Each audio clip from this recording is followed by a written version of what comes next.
રાજકોટમાં ઉનાળાની કાળઝાળ ગરમી વચ્ચે માનવ સેવાનું ઉત્તમ ઉદાહરણ પૂરું પાડતા સૌરાષ્ટ્ર રચનાત્મક સમિતિના સહયોગથી બાળ કેળવણી મંદિર દ્વારા 2 છાસ કેન્દ્રો શરૂ કરવામાં આવ્યા છે.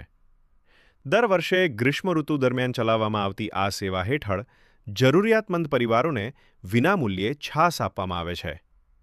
બાળ કેળવણી મંદિરના ટ્રસ્ટી દેવચંદભાઈ સાવલિયાના માર્ગદર્શન હેઠળ શરૂ થયેલા આ કેન્દ્રો આગામી 2 મહિના સુધી કાર્યરત રહેશે. અંદાજે 200 જેટલા પરિવારોને આ યોજનાનો સીધો લાભ મળશે. ખાસ કરીને અટલજી પાર્ક. શું આપનું નામ? મારું નામ અંબાઈ સોનગરા, બગસરા રહેવાસી, જૂના જીનપરામાં, કુકાવના નાકે.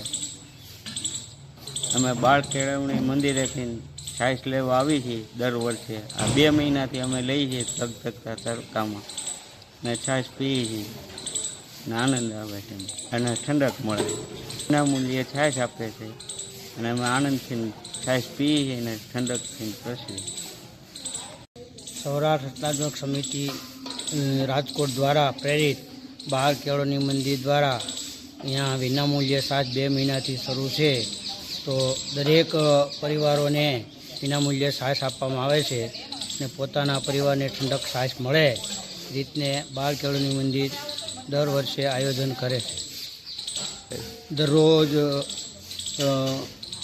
105 પરિવારોને દર વર્ષે છાશ વિતરણ વિનામૂલ્યે કરવામાં આવે છે.